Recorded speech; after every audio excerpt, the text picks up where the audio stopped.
Assalamualaikum warahmatullahi wabarakatuh.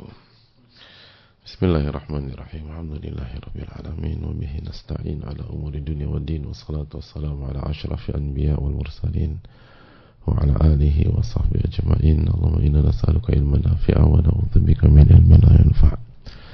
Hadirin Allah muliakan, alhamdulillah kita panjatkan puji dan syukur kita kepada Allah tabaraka wa taala atas nikmat yang Allah berikan kepada kita, sebagaimana salawat beriring salam semoga senantiasa tercurahkan kepada Rasulullah alaihi salatu wassalam beserta para keluarga, para sahabat dan orang-orang yang istiqomah berjalan di bawah naungan sunnah beliau sampai hari kiamat kelak. Allahumma inna nas'aluka ilman nafi'a wa na'udzubika min ilmin la yanfa'. Jamaah yang Allah muliakan, alhamdulillah kita bersyukur kepada Allah Subhanahu wa taala atas nikmat yang Allah berikan kepada kita, khususnya nikmat kesempatan untuk belajar, kesempatan untuk beriman, kesempatan untuk menambah iman kita. Ta'allamu min sa'atan, itulah syiar orang-orang saleh terdahulu ketika mereka belajar, ketika mereka mengajak untuk duduk di kajian, di majelis ilmu. Mereka mengajak bukan sebatas memperbanyak konten, mereka mengajak bukan sebatas memperbanyak maklumat atau wawasan. Mereka mengajak untuk menambah iman mereka, karena duduk di kajian atau majelis ilmu dengan niat yang ikhlas dan dengan konten yang benar yang berasal dari Al-Quranul Karim dan Sunnah Nabi SAW yang sahihah, yang dipahami dengan pemahaman Nabi kita alaihi salatu wassalam, para sahabat, para tabi'in, para tabi'ut tabi'in, para a'immah, para ulama-ulama kita, itu akan menambah iman, bukan hanya menambah maklumat atau menambah wawasan, akan memberikan perubahan kepada kita sebagaimana yang diberi atau sebagaimana testimoni para ulama. Dahulu orang belajar itu tidak butuh waktu yang lama kecuali ada perubahan dalam dirinya, walaupun bertahap, hadirin, walaupun tidak sporadis atau tidak berubah 180 derajat dalam waktu yang cepat, tapi ada perkembangan, ada progres, ada improvement, ada perubahan selangkah demi selangkah.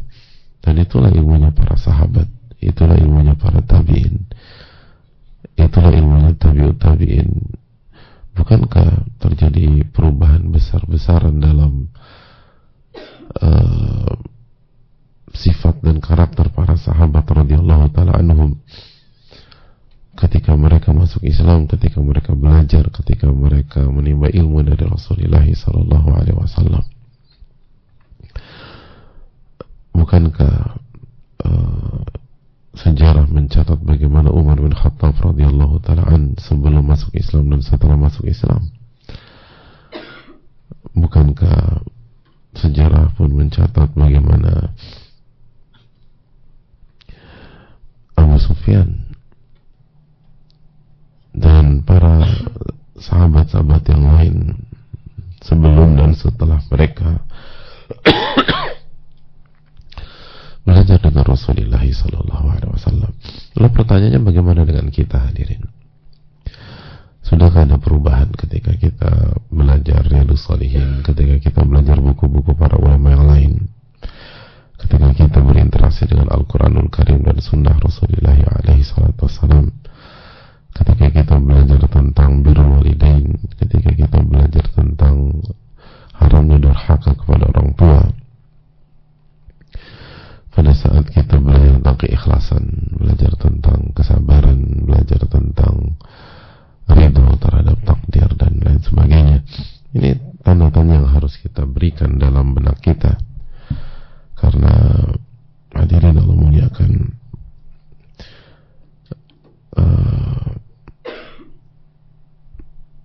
ilmu yang bermanfaat adalah ilmu yang merubah, ilmu yang merubah diri kita.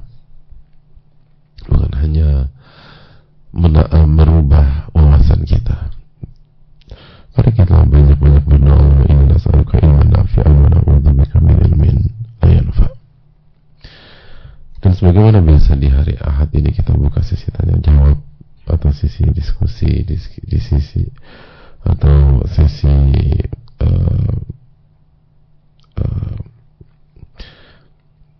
bukan fatwa tetapi paling tidak menukilkan keterangan para ulama yang kita pelajari.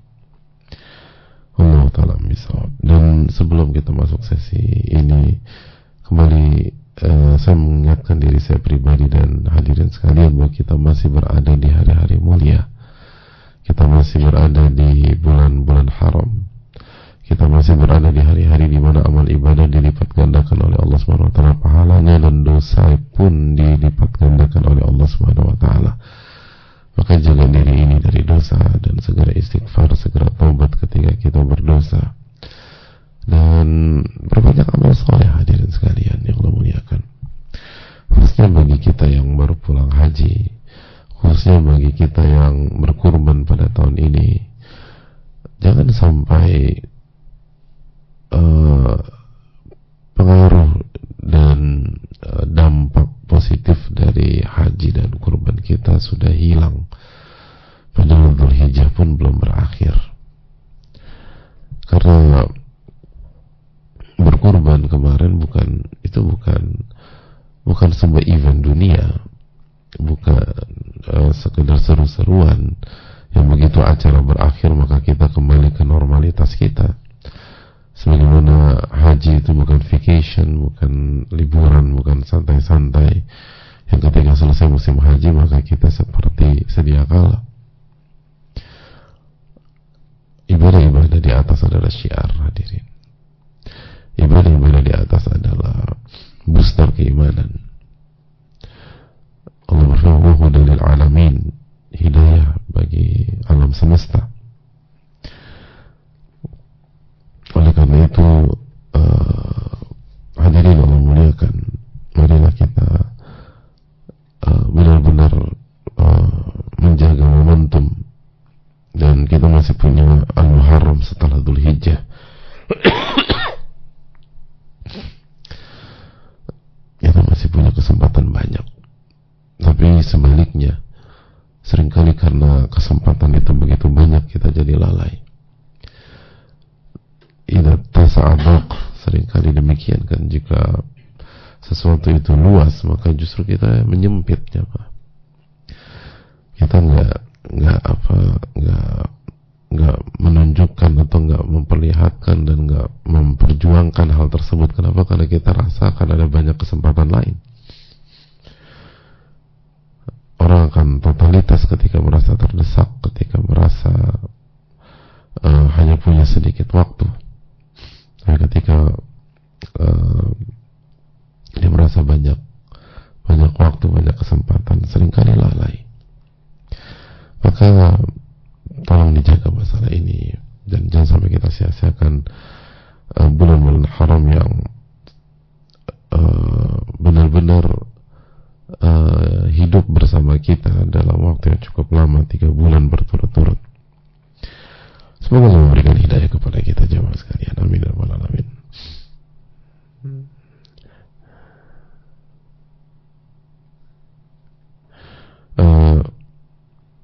Kita buka sesi tanya jawab. Assalamualaikum warahmatullahi wabarakatuh. Waalaikumsalam warahmatullahi wabarakatuh. Saya selalu ingat Allah. Saya berusaha agar lebih baik.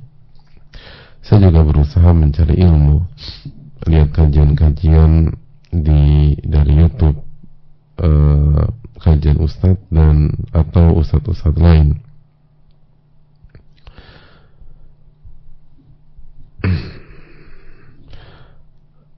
Tapi kenapa saya belum ada perubahan? Saya merasa sia-sia. Saya merasa sok suci, sok alim di depan orang.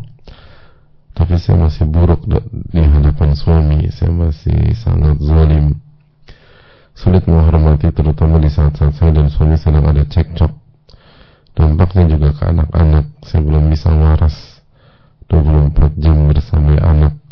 Kalau kesal saya teriak, lalu saya menyesal. Saya selalu berusaha khusyuk dalam salat, membangun hubungan yang baik dengan Allah, tapi saya merasa seperti manusia munafik.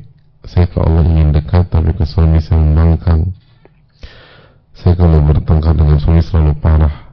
Sambil tetangga juga dengar. Saya merasa sudah gila. Saya merasa percuma semua yang saya lakukan karena saya terus berdosa. Bagaimana ini? Bagaimana ini, Ustaz? Ya, terima kasih atas pertanyaannya.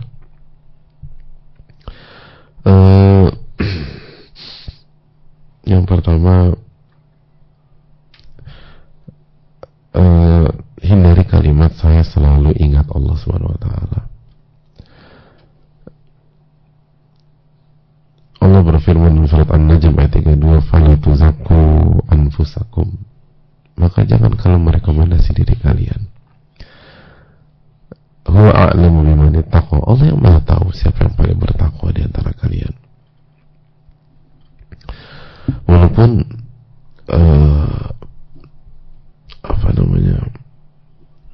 saya rasa penanya tidak bermaksud merekomendasikan diri sendiri ya, karena itu terbukti dari kalimat yang dipilih di kelanjutan pertanyaan beliau tersebut. Justru beliau banyak menyalahkan diri sendiri, self blaming, saya merasa sia-sia dan seterusnya, saya merasa munafik dan lain-lain. Jadi saya rasa penanya tidak bermaksud merekomendasi dirinya sendiri, tapi kalimat saya selalu ingat Allah itu makomnya para nabi, jamaah. Itu makomnya Rasulullah SAW. Sebagaimana kita tahu dalam hadis yang sahih, Rasulullah SAW mengingat Allah di setiap waktu. Selalu ingat sama Allah Subhanahu wa taala. Itu yang pertama. Yang kedua, kenapa saya belum ada perubahan, saya merasa sia-sia. Allah Ta'ala bisa, kalau memang kita ikhlas dan kita terus menuntut ilmu, insya Allah ada perubahan, tapi mungkin nggak, walaupun mungkin bertahap ya, atau progresnya tidak banyak, tapi semoga tetap ada perubahan. Nah, tinggal ada beberapa hal yang mungkin perlu dievaluasi dan dibenahi. Yang pertama, sudahkah kita maksimal dalam isti'anah? Sudahkah kita maksimal dalam meminta pertolongan kepada Allah? Sudahkah kita memperbanyak membaca la haula wala quwwata illa billah? Tidak ada daya dan kekuatan kecuali dengan pertolongan Allah Subhanahu wa taala.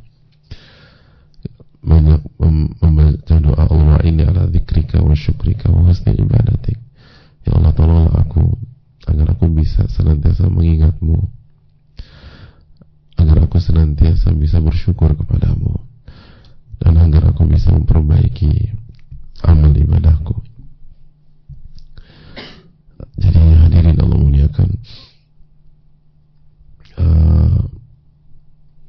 ini yang perlu kita tanamkan bersama-sama. Lalu yang ketiga, maksimalkan lagi proses kita mencari ilmu. Belum menyampaikan, saya juga berusaha mencari ilmu, lihat kajian-kajian dari YouTube dan seterusnya. Melihat kajian dari YouTube atau sosial media itu hal yang sangat positif, tapi jangan membatasi diri hanya dengan itu.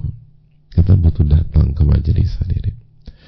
Kita perlu hadir langsung, karena berbeda keutamaannya, berbeda keberkahannya, berbeda fadilahnya. Kecuali kalau nggak ada akses, kecuali kalau nggak bisa. Misalnya seperti kajian Riyadhus Shalihin ini, memang penekanannya kajian online misalnya. Tapi kalau misalnya ada kajian yang kita bisa hadirin. Itu beda. Al-jaza' ala qadri al-masyaqqah. Pahala itu tergantung tingkat kesulitan, tingkat keletihan dan effort yang kita lakukan. Lalu inna idhamil jaza' wa idhamil bala. Sesungguhnya besarnya pahala sesuai dengan beratnya ujian untuk hadir di majelis ilmu secara langsung itu lebih berat daripada mengikuti via online. Lalu juga ada banyak keberkahan di majelis ilmu, dan akan ketemu dengan orang-orang soleh, akan ada banyak hal yang berbeda, jemaah. Atmosfernya beda. Allah berfirman, Nabi SAW bersabda, nazarat alaihim sakinah, ketenangan itu akan turun, wa ghasyiyatuhumur rahmah, dan rahmat Allah akan meliputi majelis tersebut, wa hafathumul malaikah, dan malaikat akan menaungi, wa dzakarahumullahu fiman inna, dan Allah akan menyebutkan mereka di hadapan malaikatnya. Berbeda, majelis ilmu selalu menawarkan perbedaan yang indah, yang positif. Lalu setiap langkah diganjar pahala. Lalu belum lagi kita akan mendapatkan keberkahan dari orang-orang saleh yang hadir juga. Masih ingat ucapan dari Imam Ahmad ketika ditanya tentang seseorang kalau salat bersama saudara-saudara yang lain dia merasakan khusyuk, tapi ketika dia salat sendiri kayaknya khusyuknya berkurang. Terus ditanya, ada masalah apa dengan diri saya? Apa jawab Imam Ahmad? Apakah Imam Ahmad mengatakan itu riya, itu sum'ah terselubung, itu tidak ikhlas? Tidak. Imam Ahmad tidak melihat dari angle itu, walaupun bisa saja ke sana dalam kasus-kasus yang lain, tapi untuk kasus orang ini tidak ke sana. Apa kata Imam Ahmad? Tilka barakatul mu'min 'alal mu'min, atau tilka barakatul muslim 'alal muslim. Itu keberkahan seorang mukmin yang berdampak positif ke mukmin yang lain. Jadi ketika Anda khusyuk dalam salat tersebut, itu Anda dapat support dari saudara Anda yang salat di samping Anda, atau saudara Anda yang salat di depan Anda, saudara Anda yang salat di belakang Anda, atau imamnya khusyuk ketika membaca ayat-ayat, atau ikhlas ketika membaca ayat-ayat Allah Subhanahu wa taala, jadi dampaknya ke kita. Atau sebaliknya, dan begitu seterusnya. Artinya kita butuh kebersamaan dengan orang-orang soleh, orang-orang yang bertakwa. Lalu yang berikutnya kita butuh ditarbiyah jamaah. Kita butuh dididik. Bukan hanya sekedar atau bukan hanya sebatas, mungkin itu yang lebih tepat, bukan hanya sebatas datang ke kajian, tapi kita butuh sosok-sosok yang bisa membersihkan hati kita. Allah berfirman tentang tugas para nabi dan rasul, atau tugas para rasul, dengan firman-Nya dalam surat Ali Imran ayat 164, laqad manallahu 'alal mu'minin idz ba'atha fihim rasulan min anfusihim. Allah telah memberikan nikmat besar kepada orang-orang beriman. Ingatlah ketika Allah utus di tengah-tengah mereka seorang rasul min anfusihim, dari diri-diri mereka. Apa tugas para rasul? Yatlu 'alaihim ayati. Mereka atau rasul itu membacakan ayat-ayat Allah, membacakan ayat-ayat Allah pada mereka, wa yuzakkihim, dan membersihkan hati mereka, wa yu'allimuhum al-kitab wal hikmah, dan mengajarkan Alkitab, kitab suci, dan al-hikmah, tuntunan-tuntunan Rasul alaihi wassalatu wassalam.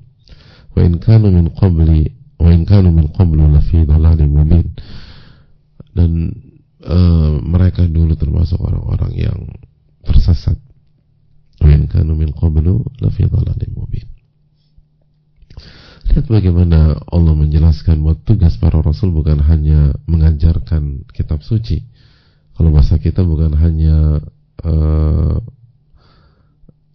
bukan hanya mengajarkan di majelis, bukan hanya mengajarkan di kajian, tapi tugas Rasul adalah membersihkan hati umat, membersihkan hati umat. Nah, itu yang kita butuhkan dengan cara dididik, ditarbiyah, diarahkan, dan seterusnya. Itu yang menjadi PR besar banyak di antara kita. Lalu yang terakhir, kita butuh lingkungan, hadirin. Lingkungan itu pagar kehidupan. Lingkungan itu support system dalam kebaikan. Ulama mengatakan almar'u ibnu bi'atih. Seseorang itu anak dari lingkungannya. Seseorang itu anak dari lingkungannya. Kalau lingkungannya baik, insya Allah akan memudahkan dia menjadi orang baik. Kalau lingkungannya buruk akan gampang membuat dia terseret kepada keburukan. Ingatkah kita bagaimana kisah pembunuh 99 plus 1 nyawa ketika bertanya kepada alim, kepada ahli ilmu pada saat itu, dan dia ingin bertobat setelah membunuh 100 nyawa. Apa jawaban alim tersebut? Sebuah jawaban yang sangat indah. Man yaqulu bainakum wa bainat taubah. Siapa yang bisa mencegah Anda dengan taubat? Siapa yang bisa menghalangi Anda dengan taubat? Tapi apakah jawabannya berhenti sampai di sana? Tidak. Alim itu memerintahkan pembunuh ini untuk berhijrah, untuk pergi, untuk keluar dari negerinya menuju negeri yang lain, dan dijelaskan alasannya. Karena di negerinya tersebut ada banyak orang-orang jahat, dan dia diminta hijrah ke negeri di mana penduduk negeri itu beribadah kepada Allah, bertakarub kepada Allah Subhanahu wa taala. Itulah lingkungan, hadirin. Bayangkan dulu itu orang disuruh pindah beneran gitu loh. Dan pembunuh 100 yang bertobat itu pindah, dan akhirnya long story short masuk surga. Dan nggak nanya nanti gimana, saya nyari kerjaan susah, saya kan ini, terus itu gimana, terus nanti saya tinggal di mana. Enggak. Karena bagi orang-orang saleh, menjaga dan mempertahankan iman itu lebih penting daripada segalanya. Dan kalau orang itu bertakwa, Allah akan kasih rezeki dari arah yang tidak ia duga-duga. Wa man yattaqillaha yaj'al lahu makhraja wa yarzuqhu min haitsu la yahtasib. Dalam surat At-Talaq ayat 2 dan 3 Allah berfirman, barang siapa yang bertakwa kepada Allah, Allah akan berikan jalan keluar dan rezeki dari arah yang tidak ia duga-duga. Pertanyaannya, sudahkah kita punya lingkungan yang baik, lingkungan yang bertakwa, lingkungan yang beriman, lingkungan yang mensupport kita berada dalam kebaikan?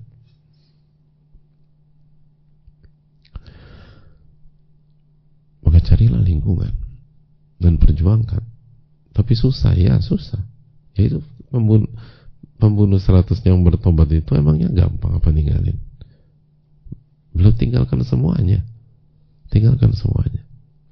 Jadi belum, kalau ada banyak kita misalnya meninggalkan pekerjaan ya. Orang dulu itu meninggalkan kehidupan. Akan meninggalkan kehidupan yang sebelumnya dan membuka lembaran baru. Benar-benar membuka lembaran baru. Ada banyak dari kita berhijrah kan masih ketemu orang yang sama, masih berinteraksi dengan pihak-pihak yang sama gitu loh. Gimana dengan orang dulu? Orang dulu tuh meninggalkan semuanya. Dan bukan berarti kita harus meninggalkan semuanya secara mutlak, tidak. Likulli maqam maqal, setiap kondisi punya nasihat masing-masing, tapi intinya adalah bagaimana upaya kita mendapatkan lingkungan. Lingkungan adalah hal yang sangat-sangat mahal, sangat-sangat mahal, dan itu yang harus dicari, dikejar, dan dipertahankan. Kalau kita benar-benar mau hijrah, kalau kita benar-benar mau istiqomah, kalau kita mau benar-benar tunduk kepada Allah dalam waktu yang lama sampai wafat. Karena salah satu bentuk pertolongan Allah adalah dengan lingkungan yang baik. Apa kata Allah Subhanahu wa taala dalam surat Al-Anfal ayat 62? Allah berfirman, "Walladzi ayyadaka binasrihi wa bil mu'minin." Dialah Allah Subhanahu wa taala yang menolong Anda dengan pertolongan langsung dari atas langit, dan menolong Anda melalui orang-orang beriman, dengan orang-orang beriman. Jadi hadirin Allah muliakan, Allah menjelaskan kepada kita bahwa Allah menolong seorang hambanya itu ada dua cara dalam ayat ini. Itu langsung dari langit,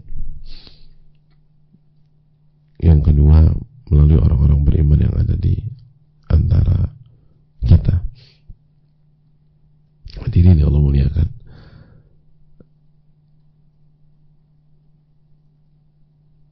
kalau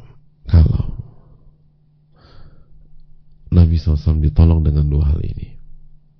Lalu bagaimana dengan kita? Nabi SAW yang imannya paling tinggi, paling besar, paling luar biasa, itu pertolongannya dengan dua cara, langsung dan dari orang-orang beriman yang berada dan hidup bersama Rasulullah SAW. Jadi ini simbiosis mutualisme. Para sahabat jelas sangat butuh Rasulullah SAW, tapi di waktu yang sama keberadaan para sahabat di sisi Nabi SAW juga itu bentuk pertolongan Allah Subhanahu Wa Taala kepada Rasulullah SAW.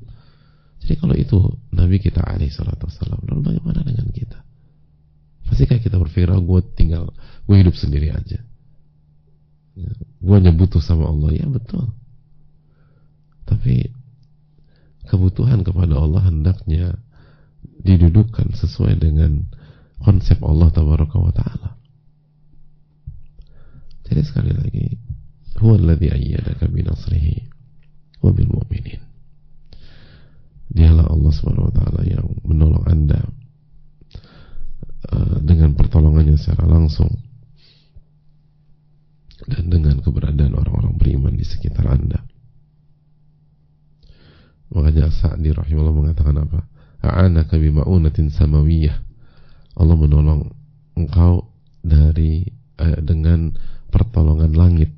Jadi langsung turun dari atas langit. Wa huwa nasru minhu alladhi la yuqawimuhu syai'. Itu pertolongan yang gak ada yang bisa menghambatnya, melawannya, membatas-batasinya, menyerupainya dan seterusnya. Terus yang kedua, wa ma'una bil mu'minin. Dan yang kedua, pertolongan melalui orang-orang beriman. Melalui orang-orang beriman. Pertanyaannya, sudahkah kita hidup dengan orang-orang beriman, hadirin? Sudahkah kita hidup dengan orang-orang beriman? Wallahu ta'ala bishawab.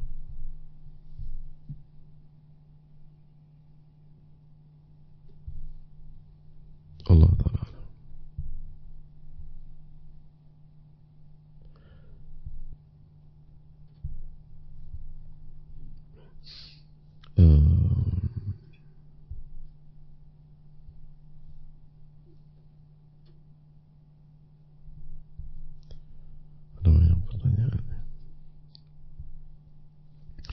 Assalamualaikum warahmatullahi wabarakatuh. Waalaikumsalam warahmatullahi wabarakatuh. Semoga Allah selalu merahmati Imam Nawawi, Ustaz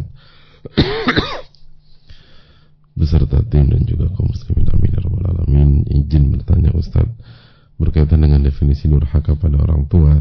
Jika ada seorang anak perempuan begitu benci bahkan trauma dan tidak ingin lagi bertemu dengan ayah kandungnya karena telah dizalimi dan ayah kandungnya karena setelah dizalimi oleh ayah kandungnya dengan perbuatan pencabulan, apakah anak ini termasuk durhaka pada orang tua? Jazakallahu khairan wa iyyakum. Alhamdulillah afana wa ibtalaha bi wa faddala ala katsiri min khalaqi tafdila.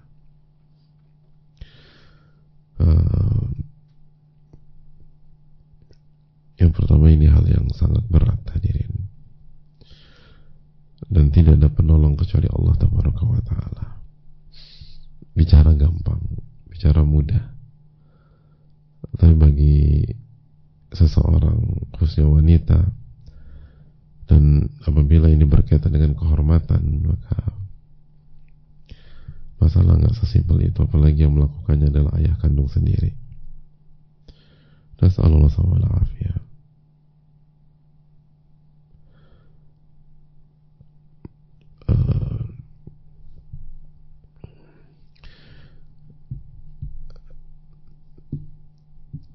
Gini hadirin sekalian,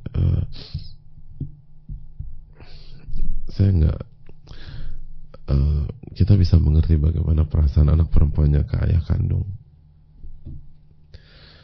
dan itu sangat gak mudah. Tapi saya ingin mengajak penanya untuk berpindah angle, berpindah sudut pandang, atau berpindah sisi dari angle tadi ke angle yang lain. Hadirin Allah muliakan, dan bagi beliau yang mengalaminya, beliau berhak bahagia, hadirin.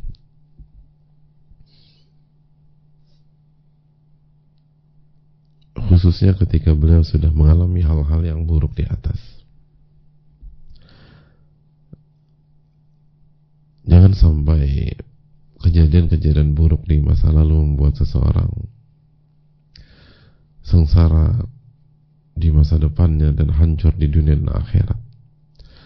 Apalagi itu bukan karena sebatas kelalaian, itu bukan karena kezaliman, karena dia dizalimi.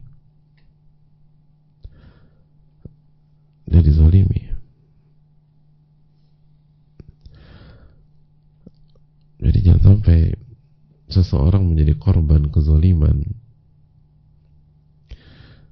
lalu ia hancur sepanjang hidupnya. Jadi bukan pada saat dia dizalimi saja, tapi dia hancur sepanjang hidupnya, bahkan di alam barzakh dan di akhirat. Na'udzubillah, teman, na'udzubillah. Jadi saya ingin mengajak beliau yang mengalami ini untuk memperjuangkan kebahagiaan. Gak usah pikirin yang lain dulu lah, gak usah pikirin A, B, dan gak usah pikirkan ayah kandung dulu. Kita dulu saja.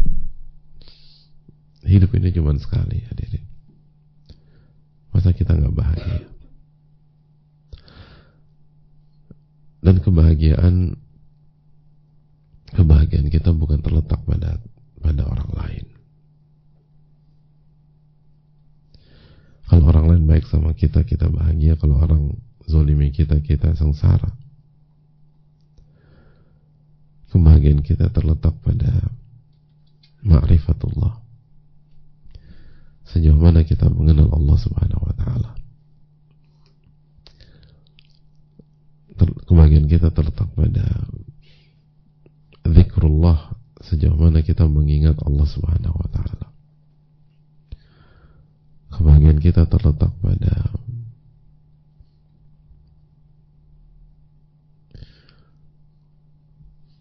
tauhidullah, sejauh mana kita mentauhidkan Allah Subhanahu wa ta'ala.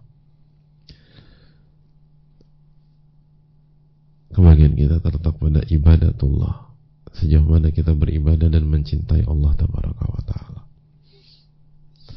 Maka tolong fokus ke sana. Masalah yang dialami oleh beliau adalah masalah yang disampaikan oleh Ibnu Aun rahimahullahu ta'ala. Zikrun nasida wa zikrullahi dawa. Mengingat manusia atau makhluk itu penyakit memang, hadirin. Dan mengingat Allah adalah obatnya. Beliau sampaikan terjadi trauma. Apa sih yang kita rasakan ketika kita mendengar kata trauma? Kita kan ingat apa kejadian masa lalu itu. Dan pertanyaannya, siapa yang suruh kita ingat? Jangan diingat. Yang diingat itu Allah Tabaraka wa ta'ala. Yang diingat adalah nama dan sifat Allah Subhanahu wa ta'ala. Yang diingat adalah nikmat-nikmat Allah Tabaraka wa ta'ala. Wa amma bi ni'mati rabbika fahaddits. Adapun nikmat Allah, ingatlah. Jangan ingat kejadian-kejadian buruk di masa kecil atau di masa lalu. Khususnya itu bukan kesalahan kita. Yang kita ingat adalah nikmat Allah Tabaraka wa ta'ala. Wa amma bi ni'mati rabbika fahaddits. Adapun nikmat Rabbmu, ingatlah. Bicarakanlah. Bahaslah. Itu yang perlu kita bahas. Hadirin, tidak enak hidup dengan dendam. Tidak nyaman hidup dengan kebencian. Walaupun mungkin itu hak kita untuk benci. Itu hak kita melakukan itu karena kita dizolimi. Dan kalau kita mencari justifikasi di hadapan 100 orang itu akan mengatakan, ya Anda berhak untuk itu. Tapi pertanyaannya, apakah kita akan hidup tenang dengan cara demikian? Apakah kita akan hidup bahagia? Apakah kita hidup nyaman? Kalau wallah, gak bisa, hadirin. Gak bisa. Hidup bahagia itu dengan amal soleh, dengan iman, dengan hati yang bersih. Ala bidzikrillahi tatma'innul qulub, kata Allah, dengan mengingat Allah hati jadi tenang. Ar-Ra'd ayat 28.